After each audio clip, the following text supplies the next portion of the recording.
Hi folks, it's Deni. I bet when you choose a game to play, you want it to be really awesome, exciting, great looking, and so on. But how do you know which game is the one? You won't know until you try it, right? You can look up game reviews and see if it's worthy of attention and all that stuff from them, or you can just watch this video. I'll give you the games that are literally 10 out of 10. But before we begin, don't forget to hit the like button and subscribe if you are new to the channel. Okay, let's get started.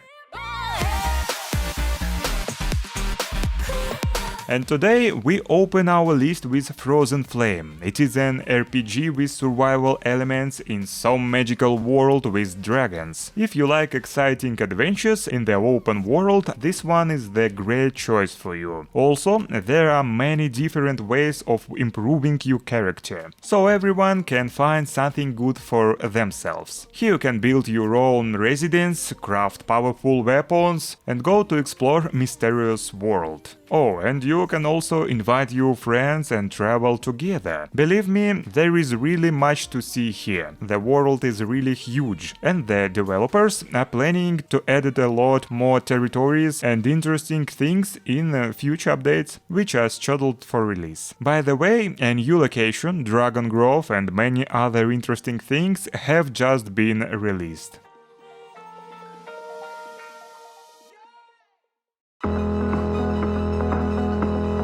If you have been dreaming of build your own city in a dark, dystopian fantasy world and the population kit with all kinds of creatures, go for it. Against the Storm is just for you. Here you will play as the deputy of the Scotch Beast Queen, who wants you to subdue the barren wasteland and populate it with humans, lizards, harpies and other fantasy dudes, and find the lost treasures of the smoldering warlock. By the way, all the inhabitants here have different races, and each of them has both their own characteristics and needs, and sometimes the races can fight with each other. And it is your responsibility to stop these fights and effectively develop the city for the glory of the Queen.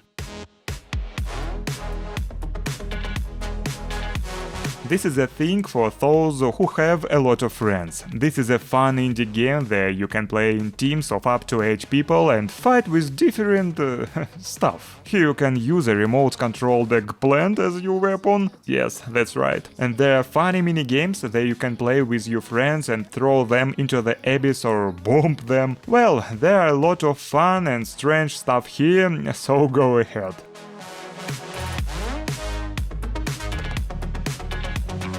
Next we have Knights of Honor 2 Sovereign. This is a global strategy game set in the world of the Middle Ages. Here you can choose any of the 200 countries of Europe, North Africa and Asia and start building your own city there. You will have to create industries, develop economy and diplomacy, recruit an army and of course invade other lands. There is a huge selection of buildings, units, warriors and other things you can add it to your city. You will mostly be fighting bots here, but if you want some real PvP, there is an online mode where you can battle real people.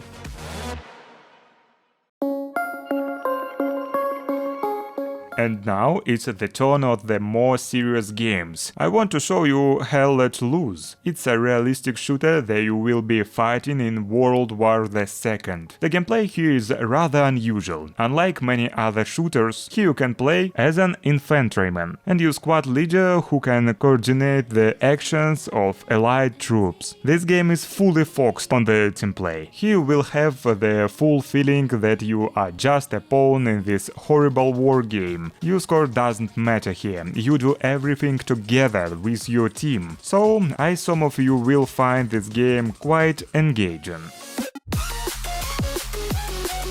Next we have that post-apocalyptic action game Horizon Zero Dawn. The story is that the human world was destroyed and then a very long time passed and there was a new civilization of people which was kind of primitive. But it is not all that simple. There are still feral robots roaming the world, left over from the time of the catastrophe. And we will play as a young girl Aloy who was able to find the technology of the ancients and use it to protect her people from the attacks of the robots and other tribes of this world. You and Aloy will be trying to unravel the mysteries of Earth past and at the same time hunt packs of robots using a spear, various bows, sling and other tools. As strange as it sounds, yes, these things are very effective against robots. The game is really decent, so I recommend everyone to try it.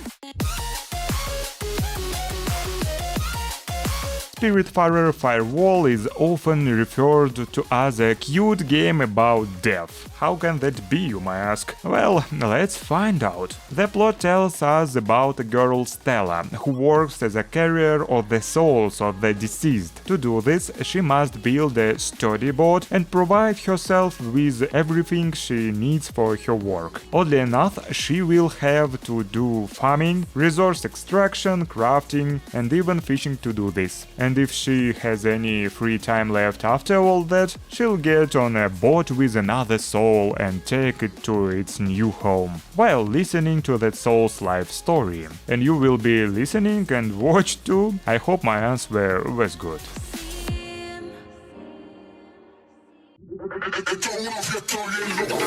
During the early access, the tactical shooter Ready or Not got a lot of negative feedback, but since then it has been a long time. The developers released literally tons of updates, which completely transformed the game for the better. In short, this game is about the everyday life of professional commandos, and it is made as realistic as possible. You have to take control of an elite group of fighters and start performing dangerous operations. You will need to prepare a clear plan before their operation to take the criminals alive and pick up their equipment that will help you get out alive from these dangerous places. During the operation you have to take care of every detail, so that everything won't suddenly blow up in your face if some pretended civilian bandit wants to shoot you from behind. And here we have another strategy game. They are Billions. This is a steampunk game, and the action here is set in the distant future, on a planet that has survived the post-apocalypse. The locals, they're able to survive, and there are not 10 or even 1000 of them. But it is not that simple here. Everything here can be screwed up in an instant because of an infection that turns people into zombies. To save all the inhabitants, you will have to take the leadership role, build a strong, sturdy base, provide good living conditions for your people, and form a strong army to destroy the monsters. The gameplay here is quite unconventional for usual strategies. Maybe that's why this game is so addictive. It is definitely 10 out of 10.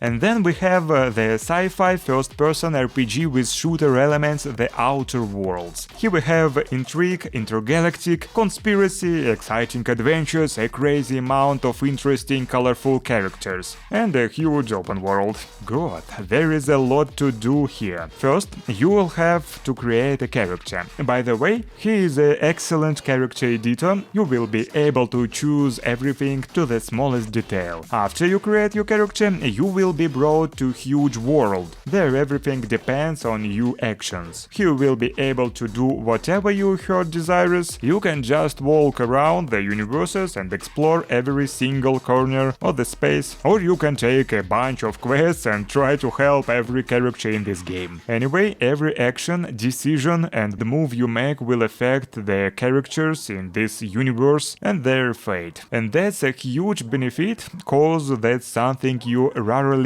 see in games.